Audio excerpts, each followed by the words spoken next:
Da janela do meu quarto, eu via meu filho, Miguel, acender o fósforo. O sorriso dele, iluminado pela chama, era a imagem mais lúcida e aterrorizante que eu já tinha visto. Ao lado dele, minha nora, Laura, observava com a calma de quem admira uma obra de arte. A obra, no caso, era minha casa encharcada de gasolina, comigo trancada lá dentro. O plano deles era simples: me cremar, forjar um acidente e herdar meus 3 bilhões de reais. Mas eles se esqueceram de um detalhe. Eu não construí um império de tecnologia do zero para ser derrotada por 2 amadores gananciosos. 6 horas antes, o palco era outro. Uma suíte de hospital particular em São Paulo, onde eu fingia estar dopada, de olhos fechados, respirando fundo. A 1 metro de mim, os 2 abutres da minha vida cochichavam os detalhes do meu assassinato. Aos 72 anos, todos presumem que sua audição já não é a mesma. A minha está perfeita. Assim como a minha memória, apesar do que eles vinham dizendo aos médicos. O veneno não está agindo rápido o suficiente, Laura sibilou, a voz um sussurro venenoso. Nesse ritmo, ela pode viver mais 10 anos. Miguel, meu único filho, o homem para quem eu dei o mundo, mexeu-se desconfortável na poltrona. Não podemos simplesmente acelerar as coisas, tem câmeras, enfermeiras. Então faremos em casa, hoje à noite, um acidente. Meu coração batia descontrolado contra as costelas, mas minha respiração continuou serena, compassada. O show tinha que continuar. Há meses, esses dois me alimentavam com doses crescentes de um remédio para o coração chamado Digitalis. Eu nunca tive problemas cardíacos, mas a droga, administrada por tempo suficiente, simula demência em idosos. Laura, ex-representante farmacêutica, sabia exatamente o que estava fazendo. Eu não estava confusa, eu estava furiosa. Um incêndio seria perfeito, ela continuou, planejando minha morte como quem planeja um jantar. Casa antiga, fiação defeituosa, ela anda esquecida, deixando as coisas ligadas. Na verdade, Laura, eu vinha documentando cada uma de suas tentativas de envenenamento, mas obrigada pela avaliação de personagem. A volta para casa foi surreal. Miguel me ajudou a descer do carro com uma ternura que daria um prêmio de ator. Laura me trouxe um chá, com mais veneno, sem dúvida, e beijou minha testa como a filha que nunca tive. Vamos jantar fora, vovó Cata, ela anunciou, com um sorriso radiante. No Levin, nos Jardins, reservamos para as 7h30. O restaurante ficava a bons 45 minutos de casa. O álibi perfeito. No momento em que o carro deles desapareceu no fim da rua, a mulher de 72 anos, frágil e senil, morreu. E a mulher que ergueu um negócio de bilhões da garagem de casa ressuscitou. A primeira ligação foi para minha empresa de segurança privada. Aqui é Catarina Matarazzo. Preciso da polícia e dos bombeiros na minha residência imediatamente. Código 7. Código 7. Ameaça familiar. Perigo iminente. Em seguida, juntei as provas que colecionava há semanas. Os frascos de remédio falsificados que a Laura usava. Os extratos bancários mostrando as dívidas de jogo de Miguel. 6 milhões de reais que eu não conhecia. E a apólice de seguro de vida de 2 milhões que eles fizeram em meu nome 6 meses atrás, com únicos beneficiários. Eu estava no andar de cima quando ouvi os passos deles no jardim, 40 minutos depois do previsto. Eles voltaram mais cedo. O cheiro de gasolina invadiu a casa, forte, químico. Pela janela, vi a cena que começou esta história. Meu filho, com o galão vermelho na mão, e sua esposa, a mentora, observando. Então, eles viram as luzes vermelhas piscando nos detectores de fumaça, os mesmos que Miguel tinha desativado mais cedo. Eu os religuei um por um. A porta da frente se abriu com um empurrão. Laura entrou, o rosto uma máscara de expectativa macabra, pronta para encontrar minhas cinzas. Em vez disso, ela me encontrou sentada na minha poltrona favorita, muito viva. Ao meu lado, o perito do Corpo de Bombeiros e uma detetive da Polícia Civil. O rosto de Miguel passou do alívio ao terror em uma fração de segundo. Mãe, graças a Deus você está bem. Nós sentimos cheiro de fumaça da rua. Eu sorri, um sorriso lento, gelado. Que atencioso da sua parte, meu filho. Especialmente porque foram vocês que começaram o fogo. O silêncio que se seguiu foi delicioso. Sabe o que é melhor do que ver a justiça ser feita? É ver os culpados perceberem, tarde demais, que eles acabaram de entrar na própria armadilha. A cortina tinha subido para o último ato, o deles. Laura foi a primeira a se recuperar. Sociopatas sempre são. A máscara de nora devotada voltou ao lugar, embora um pouco torta, manchada de pânico. Ela vasculhou a bolsa com as mãos trêmulas, o barulho do couro e das chaves soando como um alarme no silêncio mortal da sala. Tirou de lá um papel amassado. A nota fiscal do restaurante. A prova patética de um álibi que já nascera morto. Catarina, querida, você está confusa, ela disse, a voz tentando soar doce, mas saindo fina, estridente. Nós acabamos de chegar. Estávamos no Levin. A senhora sabe, o seu favorito. O perito dos bombeiros, um homem de ombros largos e olhar que já viu de tudo, deu um passo à frente. Ele não se dirigiu a ela, mas a mim, com um respeito profissional que me aqueceu por dentro. Senhora Matarazzo, encontramos acelerantes em todo o perímetro da casa. O padrão da distribuição indica uma tentativa clara de encurralar quem estivesse dentro. Cada palavra dele era um prego no caixão do teatro deles. O rosto de Miguel tinha perdido toda a cor. Parecia uma estátua de cera cinzenta. Isso é impossível! Quem faria uma coisa dessas? A detetive, uma mulher jovem, mas com olhos de veterana, consultou seu bloco de anotações. A voz dela era calma, quase cirúrgica. Segundo a dona Catarina, ela observou 2 indivíduos da janela do quarto despejando líquido de galões vermelhos na fundação da casa. Mas nós estávamos no restaurante, Laura insistiu, quase gritando. Os funcionários vão se lembrar de nós. Tenho certeza que sim, eu disse, com uma tranquilidade que os desarmou. Vocês fizeram questão de serem vistos. Me diga, Laura, como vocês conseguiram jantar, dirigir 45 minutos de volta, tentar me queimar viva e ainda notar a fumaça da rua? Vocês são criminosos notadamente eficientes ou péssimos em matemática? A boca de Miguel abria e fechava, como um peixe fora d'água. Mãe, você não está fazendo sentido. Por que nós faríamos mal a você? Uma dívida de 6 milhões de reais em apostas talvez seja uma motivação, a detetive observou, tirando de uma pasta os registros financeiros de Miguel. Foi a vez de Laura empalidecer. O veneno que ela me dava parecia ter subido às suas próprias veias. Como vocês conseguiram isso? Eu completei a frase para ela. Querida, quando se tem 3 bilhões de reais, não se assume que a família te ama apenas pela sua personalidade encantadora. Eu tenho investigadores monitorando vocês dois há meses. A máscara de Laura finalmente caiu, se espatifou no chão. Sua velha paranoica espionando a própria família? Sorte a minha, repliquei, saboreando cada sílaba, já que a minha própria família estava tentando me assassinar. Na manhã seguinte, a minha privacidade, cultivada por 30 anos, evaporou.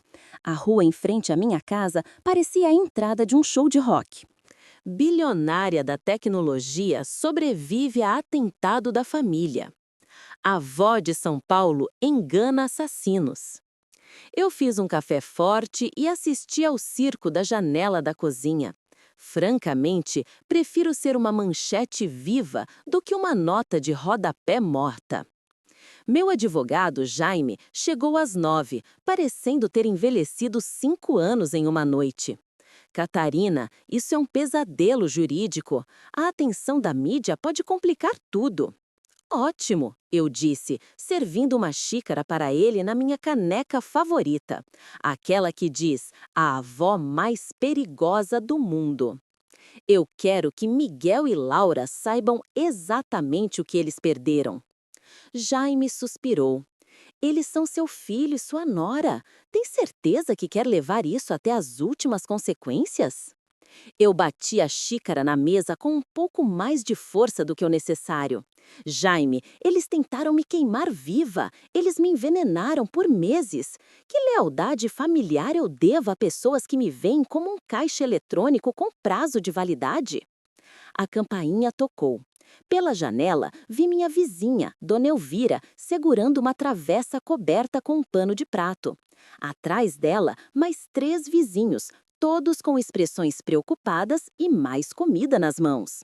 Por um instante, eu não soube o que fazer. Catarina, querida, disse Dona Elvira quando abri a porta, nós ouvimos sobre o que aconteceu, trouxemos um entadão. Em minutos, minha cozinha estava cheia de pessoas com quem eu mal trocava um bom dia. Eles viram as notícias, claro, mas mais importante, eles tinham suas próprias suspeitas. Aquele rapaz só te visitava quando precisava de alguma coisa, observou seu Roberto, da casa da esquina. E aquela esposa dele, ele balançou a cabeça em desaprovação. Foi fascinante. Meus vizinhos tinham assistido ao meu potencial assassinato se desenrolar em tempo real, reconhecendo os sinais de alerta que eu, por estar perto demais, demorei a ver. Então veio o golpe de misericórdia. Bia, a jovem estudante que morava na casa ao lado, se aproximou, tímida. Dona Catarina, as paredes lá de casa são muito finas. As discussões deles eram altas. Eu gravei algumas. Achei que talvez fosse importante. Devo entregar para a polícia? 20 minutos depois, a detetive estava de volta, recolhendo o que equivalia a um dossiê de provas compilado pela vizinhança. Eu não era a única que estava documentando o comportamento deles. Quando todos se foram, com promessas de voltar todos os dias, eu me senti invadida por um sentimento inesperado: gratidão. Não por ter sobrevivido, eu nunca duvidei que sobreviveria, mas por descobrir que eu não estava tão sozinha quanto pensava. Meu telefone vibrou. Era Jaime. Catarina, tenho notícias. A audiência de custódia deles é amanhã. O promotor vai pedir a prisão preventiva. Perfeito! Eu sabia que eles não tinham dinheiro para fiança, por isso tentaram me matar. Catarina, a voz de Jaime tinha um tom de aviso. Eu o interrompi. Jaime, eu quero que você vá a essa audiência, mas eu também vou. Quero olhar nos olhos do meu filho e dizer a ele, sem palavras, que a mãe que ele tentou apagar do mundo espera que ele aproveite o tempo na cadeia para pensar sobre o que a palavra família realmente significa. A audiência de custódia foi uma aula de justiça cósmica. Entrei no Fórum Criminal da Barra Funda vestindo meu melhor terninho azul marinho, o colar de pérolas que Davi me deu no nosso aniversário de casamento pesando no meu peito. Se meu filho ia me ver pela última vez em liberdade, eu queria que ele se lembrasse exatamente do que estava jogando fora. Miguel parecia um farrapo humano. O uniforme laranja da penitenciária o engolia. Os olhos fundos, as mãos tremendo como uma abstinência que o médico da prisão diagnosticou como vício em cocaína. Ao lado dele, Laura.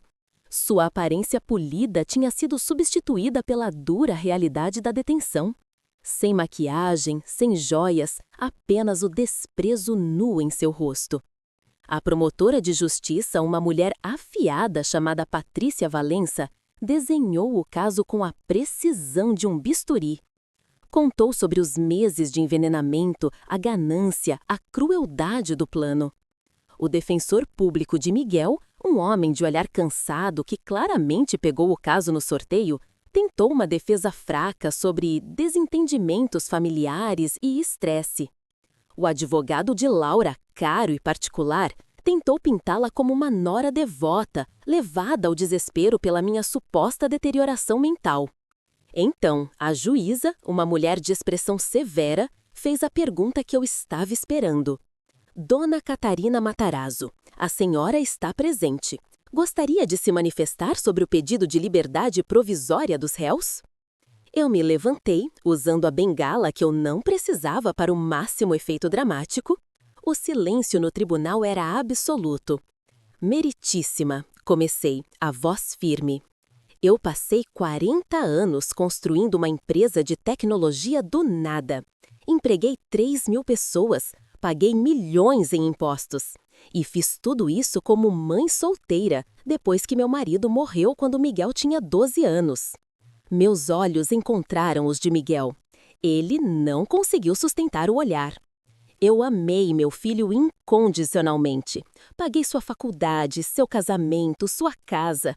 Quando ele desenvolveu um vício em jogo, eu paguei essas dívidas também, esperando que ele aprendesse.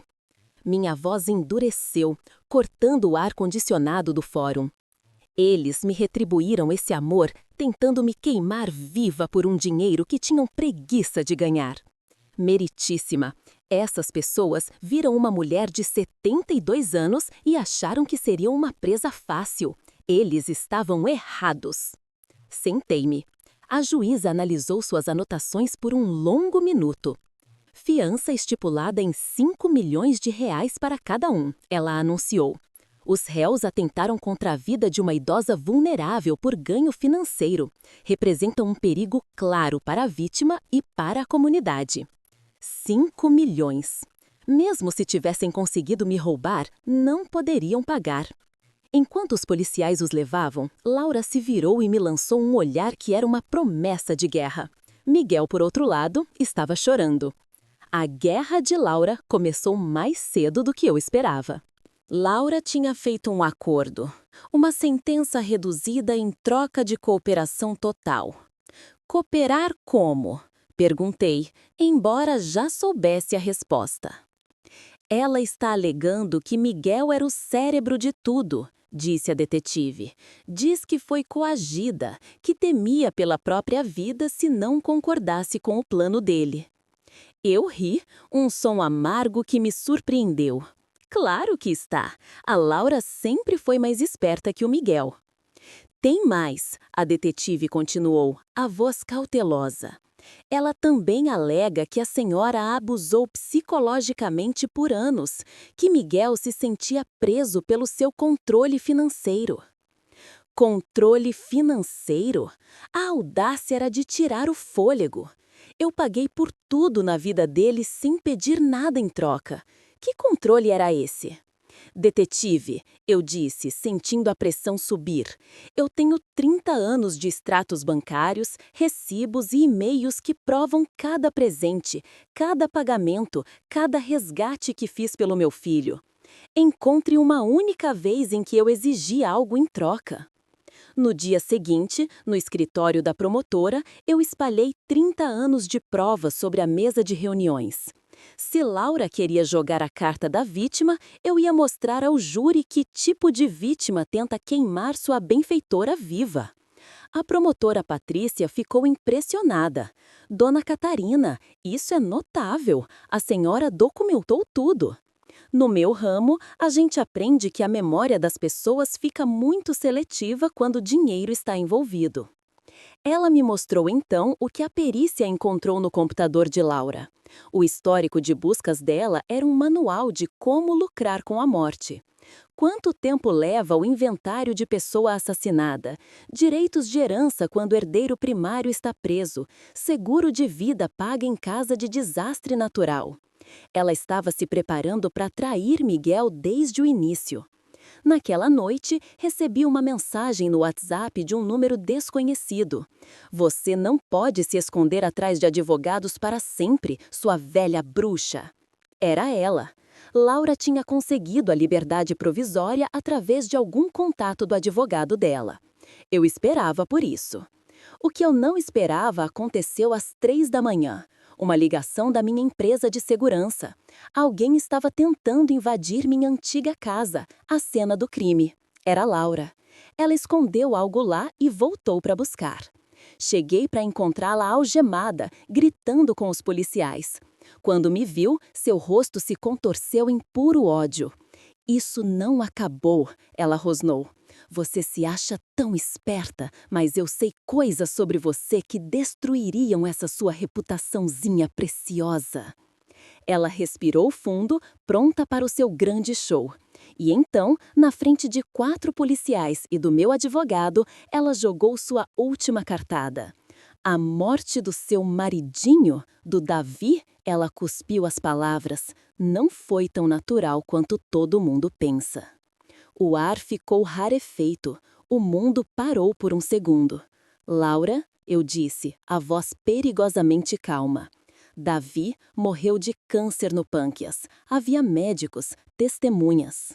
Que conveniente que ele morreu logo depois de assinar o testamento, deixando tudo para você em vez de para o Miguel? Ela gritou. Ela o envenenou. A única diferença é que ela se safou. Um calafrio que eu não sentia há 30 anos percorreu minha espinha. Não porque a acusação fosse verdadeira, mas porque Laura tinha acabado de me mostrar o quão fácil era plantar a dúvida, o quão sujo ela estava disposta a jogar. Ela tinha encontrado minha única fraqueza, a memória de um homem que eu não podia mais proteger de suas mentiras. Naquela madrugada, no silêncio do meu antigo quarto, com Jaime e 2 policiais observando, eu abri o cofre. Laura mencionou meu quarto, meu armário de remédios. Ela esteve procurando. E no fundo do cofre, atrás de joias e documentos, havia um envelope amarelado. Na frente, a caligrafia inconfundível do meu marido. "Para Catarina, caso algo me aconteça." Com as mãos trêmulas, eu abri. A carta era de 1 semana antes de ele morrer. "Cata, se você está lendo isso, eu já me fui. Mas você precisa saber. Miguel e Laura têm feito perguntas estranhas sobre meu testamento, sobre suas finanças. Laura me perguntou especificamente sobre interações medicamentosas, se certas drogas poderiam acelerar uma doença. Eu não te contei, porque esperava estar errado. Mas se não estou, por favor, tome cuidado. Nosso filho pode não ser o homem que pensamos ter criado. Davi. Ele tentou me avisar, do túmulo. E eu percebi que o plano deles não tinha começado há meses. Tinha começado anos atrás. O julgamento começou em uma segunda-feira de outubro, sob o céu cinzento de São Paulo. O circo da mídia estava montado, transformando a tragédia da minha família em entretenimento. Bilionária contra a família assassina, o amor de mãe que virou veneno. Sentei-me na primeira fila, no mesmo terninho preto que eu usava em reuniões de conselho quando precisava projetar autoridade absoluta. Se um júri ia decidir o destino do meu filho, eu queria que eles vissem exatamente com quem estavam lidando. Miguel tinha emagrecido na prisão. Parecia menor, diminuído dentro do uniforme, um homem quebrado. Laura, sentada em uma mesa de defesa separada, tinha seguido o caminho oposto. Ela interpretava a vítima, jovem e vulnerável, em um vestido azul conservador que provavelmente custou o aluguel mensal da maioria das pessoas naquele plenário. A declaração de abertura da promotora foi um golpe preciso. "Senhoras e senhores do júri", disse Patrícia, "este caso é sobre uma ganância tão profunda que transformou um filho em um aspirante a assassino e uma nora em uma envenenadora calculista." O advogado de Miguel tentou a abordagem da família desestruturada, um homem perdido que só queria a aprovação da mãe. Mas o advogado de Laura foi direto na minha jugular. "Minha cliente", ele declarou com um sorriso predatório, "foi manipulada por uma criminosa mais velha e sofisticada, a própria Catarina Matarazzo." O ar me faltou. As evidências mostrarão que a senhora Matarazzo tem um histórico de usar dinheiro para controlar as pessoas. E quando esse controle foi ameaçado, ela orquestrou todo este cenário para eliminar as ameaças à sua fortuna. A estratégia era clara. Laura não era cúmplice de Miguel. Ela era minha vítima, assim como ele. Na primeira semana, os fatos básicos foram estabelecidos: o envenenamento, a manipulação financeira, o incêndio. Mas no contra-interrogatório, o advogado de Laura começou sua verdadeira estratégia: me destruir. Ele se aproximou do banco das testemunhas onde eu estava sentada. Senhora Matarazzo, a senhora gravou conversas com seu filho sem o conhecimento dele? Correto. Eu documentei nossas discussões financeiras para proteção legal. A senhora espionou sua própria família? Não era uma pergunta, era uma acusação. Eu me protegi de pessoas que estavam me roubando. Roubando ou pegando o que eles acreditavam ter direito a herdar? A promotora protestou, mas o estrago estava feito. Ele estava pintando minha prudência como paranoia. Senhora Matarazzo, em 30 anos, quantas vezes seu filho pediu para a senhora parar de lhe dar dinheiro? Eu hesitei, entendendo a armadilha. Ele nunca pediu para eu parar. Ele nunca disse: mãe, eu não quero mais sua ajuda, eu quero ser independente. Não. Então, ele aceitava seu dinheiro de bom grado. E, em troca, a senhora esperava o quê? Nada. Nada? Ele repetiu, cético. Nenhuma gratidão? Nenhuma visita? Nenhuma palavra a dizer em como o dinheiro era gasto? Cada pergunta era um corte de bisturi, transformando minha generosidade em manipulação, meu amor em controle. Quando seu filho desenvolveu um problema com jogos, a senhora procurou ajuda profissional para ele? Eu sugeri. Mas a senhora continuou a dar-lhe dinheiro para pagar as dívidas dele? Isso não alimentou o vício dele, senhora Matarazzo? A senhora não estava tentando controlá-lo? Naquela noite, no meu quarto de hotel, eu repassei o interrogatório. O advogado de Laura tinha feito algo brilhante e aterrorizante. Ele pegou o amor que eu sentia pelo meu filho e o torceu em algo sinistro, doentio. Ele estava me transformando no monstro da história. Jaime bateu na minha porta às 10 da noite. Catarina, precisamos conversar sobre o depoimento de amanhã. Eles vão me fazer parecer um monstro, não vão? Perguntei, a voz mais cansada do que eu gostaria. Eles vão tentar, ele disse, colocando uma pasta de manila na minha frente. Mas nós temos algo que eles não esperam. Lembra quando você pediu aos seus investigadores para seguir Miguel e Laura? Eles gravaram mais do que apenas reuniões financeiras? Dentro da pasta havia transcrições de conversas que eu nunca tinha ouvido. Miguel e Laura, no carro, depois de me visitarem no hospital. A voz de Laura fria e metálica saindo do papel. Ela está mais fraca do que eu pensava. Mais algumas doses e ela nem conseguirá assinar o próprio nome. A resposta de Miguel, hesitante. E se alguém notar os sintomas? E a risada de Laura. Quem vai notar? Nós somos a única família dela. Meu estômago se revirou. Jaime apontou para outra página. Leia esta parte, 3 semanas antes do incêndio. A voz de Laura de novo, cruel e pragmática. O fogo tem que parecer acidental. Se sobrar qualquer resíduo da gasolina, estamos acabados. Miguel, a voz um fio. E se ela acordar? E se ela tentar sair? A resposta de Laura foi a frase que selou o destino deles. Ela não vai. Eu dei a ela o dobro da dose hoje à noite. Ela vai dormir durante tudo. Eu larguei os papéis, as mãos tremendo. Eles não iam apenas me queimar viva. Eles planejaram me queimar viva enquanto eu estava inconsciente, dopada por eles. Jaime me olhou, os olhos sérios. Catarina, isso é homicídio qualificado, com premeditação. A promotoria pode pedir a pena máxima. Pela janela do hotel, as luzes da cidade brilhavam, indiferentes.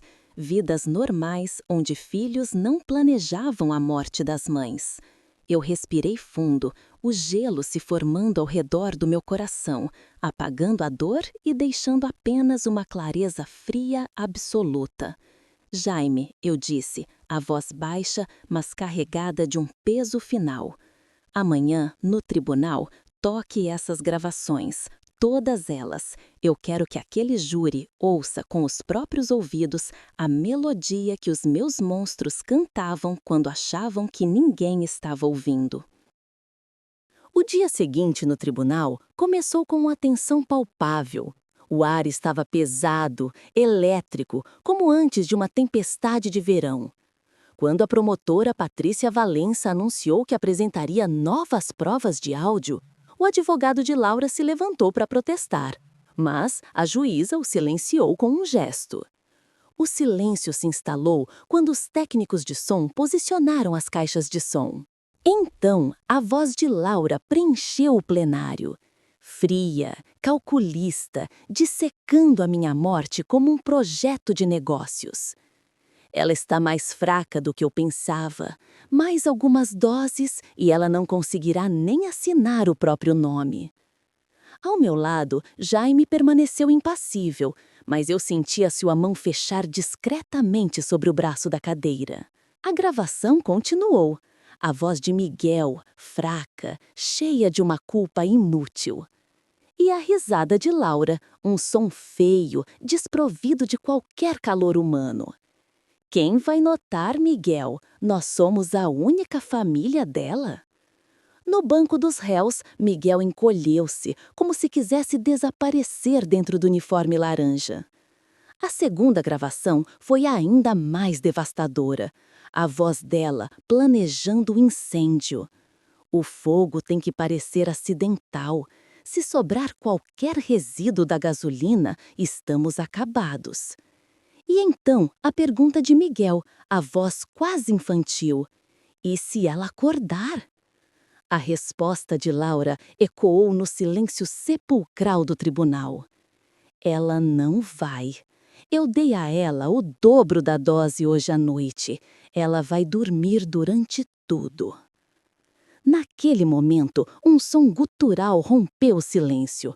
Miguel se curvou para a frente e vomitou violentamente em uma lixeira que um oficial de justiça empurrou em sua direção. O som do seu desespero era a trilha da sua própria ruína. Laura, por outro lado, permaneceu imóvel, o rosto uma máscara de pedra. Seus olhos, no entanto, dardejavam de um lado ao outro, calculando, buscando uma saída que não existia mais. A promotora não disse uma palavra. Deixou que o horror das gravações se instalassem, que cada jurado sentisse o peso daquela crueldade. Depois de um longo minuto, ela chamou sua última testemunha. Uma toxicologista forense, uma mulher de aparência acadêmica que desmontou o resto da defesa com fatos científicos. Doutora, qual o nível de digitalis encontrado no sistema da senhora Matarazzo? Perguntou Patrícia. O suficiente para causar episódios cardíacos graves em alguém da idade dela, a médica respondeu, consultando seus laudos. Mais algumas semanas de exposição e ela provavelmente teria morrido de uma aparente insuficiência cardíaca. E esse envenenamento seria detectável em um exame de rotina? Não. Sem um teste específico, os sintomas, confusão mental, problemas cardíacos, seriam facilmente atribuídos ao envelhecimento natural. Na sua opinião profissional, o envenenamento foi sofisticado?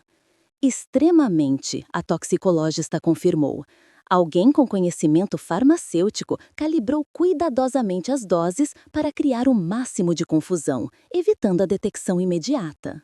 Todos os olhos se voltaram para Laura. O advogado dela tentou, no contra-interrogatório, sugerir contaminação acidental, erro médico, mas a doutora destruiu cada argumento com uma lógica fria e irrefutável. Desesperado, foi o defensor de Miguel que fez a última e mais absurda aposta. Doutora, ele perguntou, a voz ressoando com falsa convicção. É possível que a própria senhora Matarazzo tenha se envenenado para incriminar o meu cliente? A pergunta pairou no ar como fumaça tóxica. Senti os olhares de alguns jurados sobre mim, agora tingidos de uma nova curiosidade, uma nova dúvida. Eu era a vítima ou a mente por trás de tudo? A toxicologista olhou para o advogado por cima dos óculos. Doutor, o senhor está sugerindo que uma mulher de 72 anos se envenenou sistematicamente por 4 meses, documentou as provas e depois armou um cenário elaborado de incêndio para incriminar o próprio filho? Ela fez uma pausa. Isso exigiria o tipo de sofisticação criminal tipicamente associada a manipuladores ou sociopatas. A semente da dúvida, no entanto, tinha sido plantada. Durante o recesso para o almoço, o advogado de Laura me abordou no corredor. Senhora Matarazzo, ele disse, com um sorriso que não alcançava os olhos. Minha cliente está preparada para testemunhar que todo este cenário foi orquestrado pela senhora. Mesmo? Eu disse, mantendo a calma. E como exatamente eu orquestrei minha própria tentativa de assassinato? A senhora descobriu as dívidas de jogo de Miguel e decidiu eliminá-lo como herdeiro. Envenenou a si mesma para criar provas e armou o incêndio para fazê-lo parecer culpado. A audácia era de tirar o fôlego. Naquela tarde, Laura subiu ao banco das testemunhas para defender a si mesma. Ela estava polida, chorosa e totalmente convincente em seu papel. Eu amava a Catarina como uma mãe, ela testemunhou, enxugando lágrimas que não existiam. Mas ela era controladora, exigente, tudo vinha com um preço. Ela descreveu como eu supostamente ameacei cortar o apoio financeiro quando Miguel quis mudar de emprego, como eu me recusei a ajudar com as despesas de um futuro neto, a menos que eles se mudassem para mais perto. Ela me pintou como uma matriarca tirânica e a si mesma como uma pobre moça presa em uma teia de manipulação. E o envenenamento? Perguntou seu advogado. Eu nunca envenenei ninguém, ela soluçou. Catarina vinha agindo de forma estranha há meses, paranoica, esquecida. Acho que ela estava com problemas de saúde mental e se medicou sozinha. A promotora, em seu contra-interrogatório, foi implacável. Senhorita, a senhora testemunhou que nunca envenenou a senhora Matarazzo. A senhora está familiarizada com o medicamento Digitalis? Não, Laura mentiu. Nunca manuseou Digitalis em sua carreira farmacêutica? Eu vendia medicamentos, não os fabricava. Mas a senhora saberia como a Digitalis afeta pacientes idosos, não saberia? E saberia como obtê-la. O advogado de Laura objetou, mas o estrago estava feito. O conhecimento médico dela a tinha traído. Enquanto o tribunal era suspenso para o dia, vi meu filho ser levado de volta para a cela.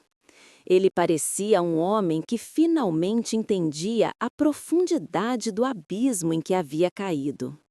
Laura, no entanto, ao passar por mim, encontrou meu olhar. Sua expressão não continha remorso nem arrependimento, apenas um cálculo frio e a promessa silenciosa de que aquilo, de alguma forma, ainda não tinha acabado. O júri deliberou por 18 horas. 18 horas em que eu fiquei no meu quarto de hotel, olhando para a cidade que eu ajudei a construir e que quase me viu morrer, tentando fazer as pazes com qualquer veredito que viesse. Cada hora se arrastava como uma vida inteira. Jaime me ligava a cada poucas horas com atualizações que só aumentavam minha ansiedade. Eles pediram para ouvir as gravações de novo. Eles querem rever os documentos financeiros.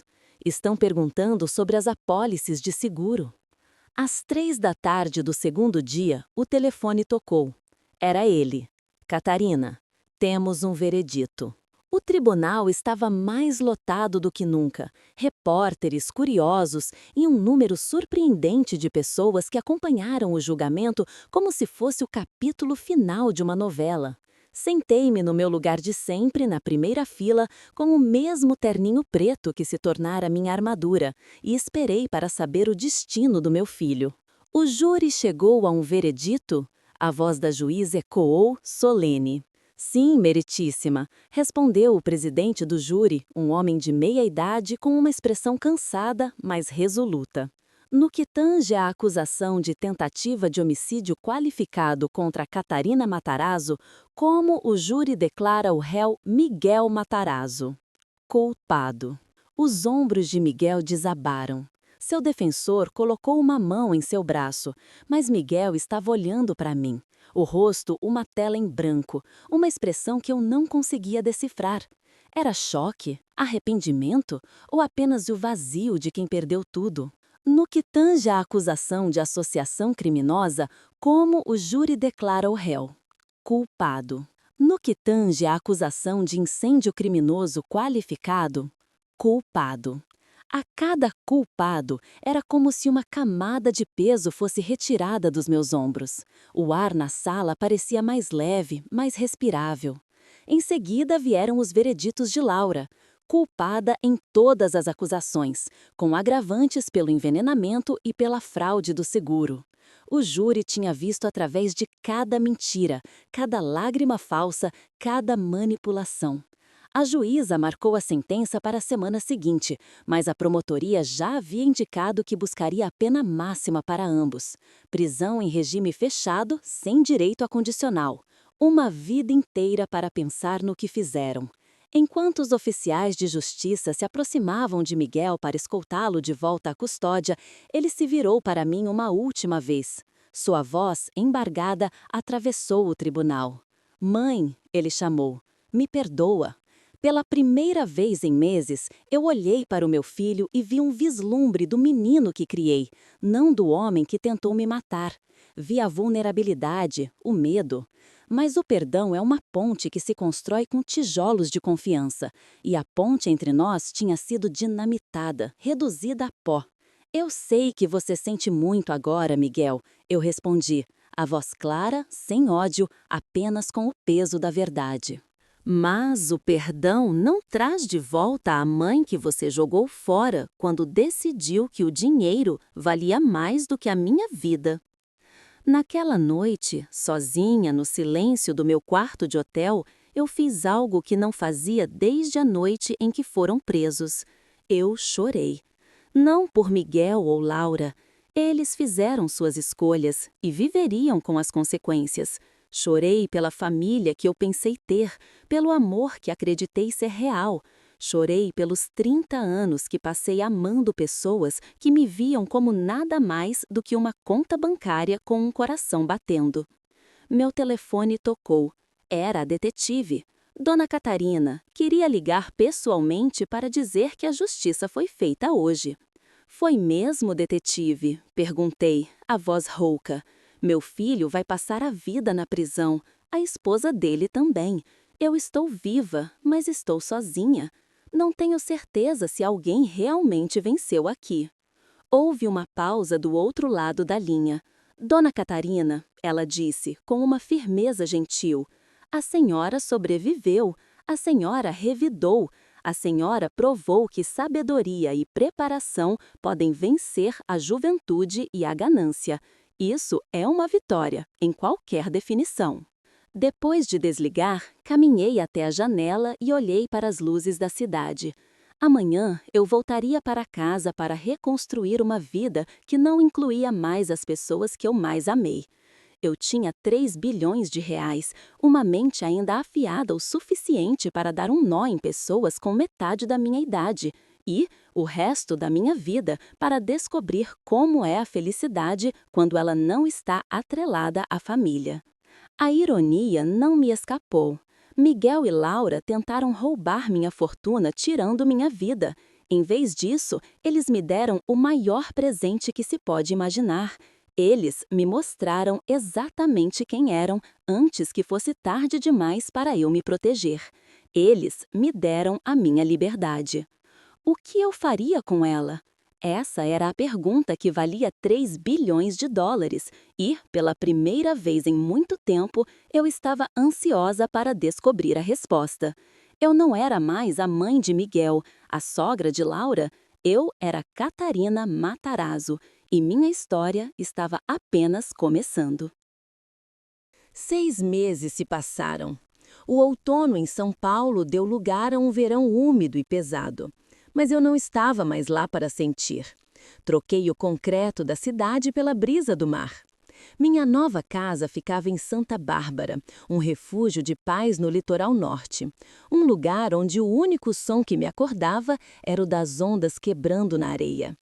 A casa era menor que a mansão no Morumbi, mas infinitamente maior em tranquilidade. Não havia mais familiares planejando minha morte no quarto ao lado. Não havia mais câmeras escondidas observando cada movimento meu, nem remédios sendo secretamente misturados à minha comida. Era apenas eu, meus bilhões e um futuro que, pela primeira vez, eu escreveria sozinha, sem a sombra de ninguém. Minha vizinha Helena, uma viúva de 75 anos com um humor tão ácido quanto o meu, trouxe uma taça de vinho e se acomodou na cadeira ao meu lado, na varanda. Ela tinha se tornado a coisa mais próxima de uma família que eu tinha agora. Seus filhos moravam longe, seus netos eram figuras de chamadas de vídeo. Nós nos entendíamos. Algum arrependimento? Ela perguntou, como fazia quase todas as noites enquanto observávamos o sol tingir o Pacífico de dourado e vermelho. Eu considerei a pergunta seriamente, o gelo tilintando na minha taça. De ter sobrevivido? Nem por um segundo. E da família que você perdeu? Ela insistiu, com a delicadeza de um trator. Todos os dias, admiti. Mas então eu me lembro que a família que eu pensei ter perdido, na verdade nunca existiu. Era um teatro e eu era a única na plateia que não sabia que os atores queriam matar a protagonista. E o dinheiro, o maldito dinheiro que começou tudo isso. Ele nunca foi o ponto principal, não para mim. Miguel poderia ter tido cada centavo se ele simplesmente tivesse esperado eu morrer naturalmente, me tratando com a decência humana básica nesse meio tempo. Mas ele não teve paciência. Você acha que ele entende isso agora? Helena perguntou, tomando um gole do seu vinho. Eu acho que ele entende que ações têm consequências. Se ele entende a diferença entre amor e manipulação, bem, isso não é mais problema meu. Na semana anterior, eu tinha recebido uma carta de Miguel, da penitenciária de Tremembé. A caligrafia apressada, cheia de erros, cobria 10 páginas com pedidos de perdão, com lembranças de uma infância que ele mesmo ajudou a destruir. Ele dizia que Laura o manipulou, que as dívidas o enlouqueceram, que ele nunca quis que as coisas chegassem àquele ponto. Eu li cada palavra. E depois, com a mesma calma com que assistia ao seu teatro no tribunal, eu queimei a carta na lareira. O perdão não era meu para dar. A confiança, uma vez quebrada de forma tão espetacular, não se remenda com palavras escritas em papel barato de prisão. Minha vida agora era uma rotina de paz deliberada. Eu caminhava na praia pela manhã, lia os livros que sempre adiei e administrava meus investimentos com a mesma mente afiada que construiu meu império. Eu doei uma quantia obscena de dinheiro para uma fundação que apoia idosos vítimas de abuso familiar. Era a minha forma de reescrever o final, não apenas para mim, mas para outros que pudessem estar na mesma situação. Às vezes, eu me pegava pensando em Laura. O que uma mente como a dela fazia, trancada em uma cela? Ela provavelmente estava planejando sua fuga, ou talvez, mais realisticamente, manipulando as outras detentas, construindo um novo pequeno reino de poder dentro da prisão. Pessoas como Laura não mudam, elas apenas encontram novos palcos para suas peças. Um dia, Jaime me ligou com uma notícia inesperada. Catarina, o processo de divórcio de Miguel e Laura foi finalizado, e durante o processo, os advogados dela apresentaram uma moção interessante. O que ela queria? Perguntei, curiosa. Metade de tudo que Miguel herdaria de você, Jaime disse, a voz incrédula. Mesmo com os 2 presos, ela ainda estava tentando garantir a parte dela na sua fortuna. Eu ri, uma risada genuína que veio do fundo da alma. A ganância dela era tão pura, tão inabalável, que era quase uma forma de arte. E o que o juiz decidiu? O juiz basicamente riu na cara do advogado dela, Jaime respondeu. Disse que não se pode herdar os frutos de um crime que você ajudou a cometer. Enquanto o sol finalmente desaparecia no horizonte, deixando um rastro de fogo no céu, eu levantei minha taça em um brinde silencioso. Um brinde à mulher que eu fui forçada a me tornar. Sobrevivente, lutadora e a prova de que, às vezes, a melhor vingança contra as pessoas que te querem morta é simplesmente se recusar a morrer. Miguel e Laura queriam herdar minha fortuna me eliminando da equação. Em vez disso, eles se eliminaram e me deixaram com algo muito mais valioso que o dinheiro. Eles me deixaram com o conhecimento de que eu era forte o suficiente, inteligente o suficiente e teimosa o suficiente para superar qualquer um que confundisse meu amor com fraqueza. Minha história não era sobre uma tragédia, era sobre uma libertação. E agora eu tinha o resto da minha vida para aproveitar essa liberdade. Mas, como eu descobriria em breve, os fantasmas do passado têm uma maneira teimosa de bater à sua porta, mesmo quando você mora em frente ao oceano. O fantasma que bateu à minha porta não tinha rosto nem voz. Ele chegou pelo correio, em um envelope pardo do Tribunal de Justiça. Dentro, a sentença final e definitiva de Miguel e Laura, com as penas calculadas em anos, meses e dias. 34 anos para ele, 42 para ela. Eu li o documento na varanda, com o cheiro de sal e maresia no ar.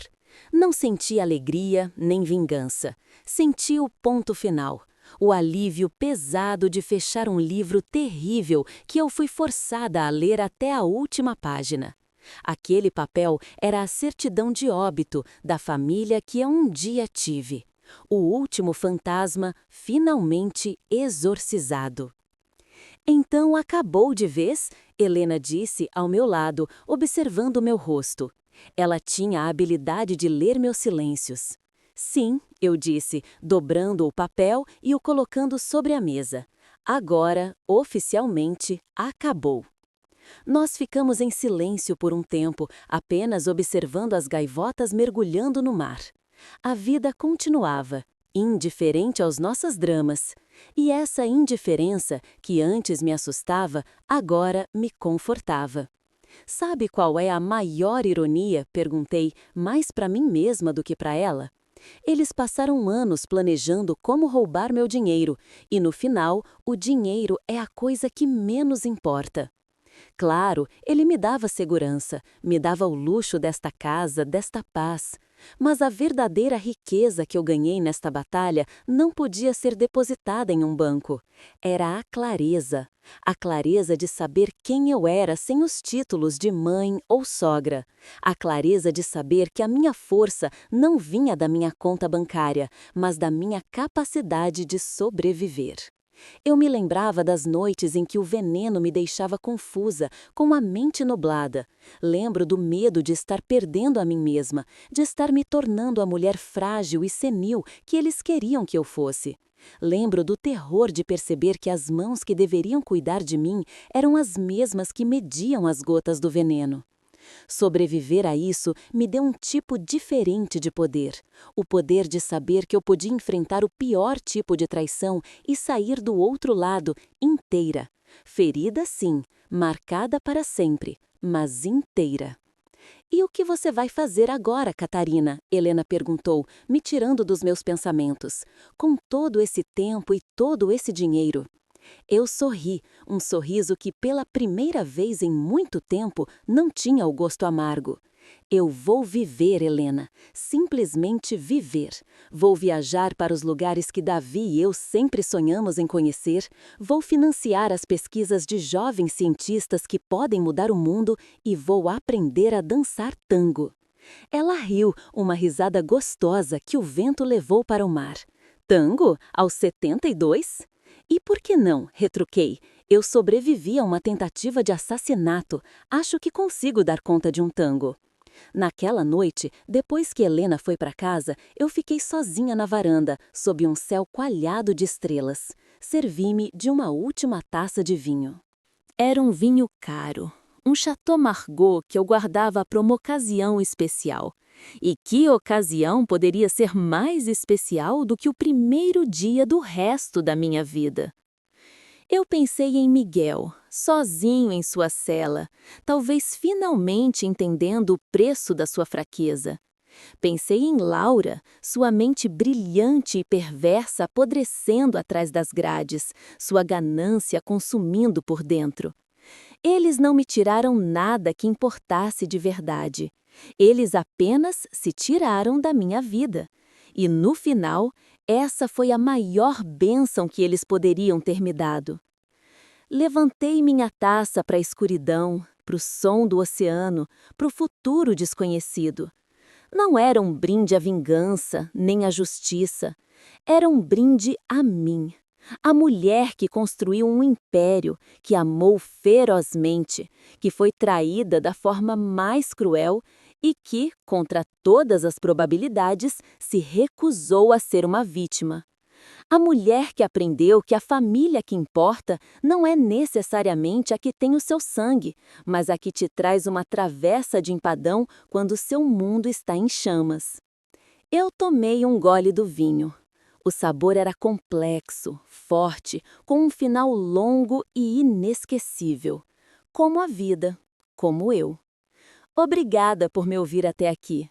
Se alguma parte da minha jornada ressoou em você, se você já se sentiu traída por quem mais deveria te amar, me conte sua história nos comentários. A sua voz, assim como a minha, importa e precisa ser ouvida.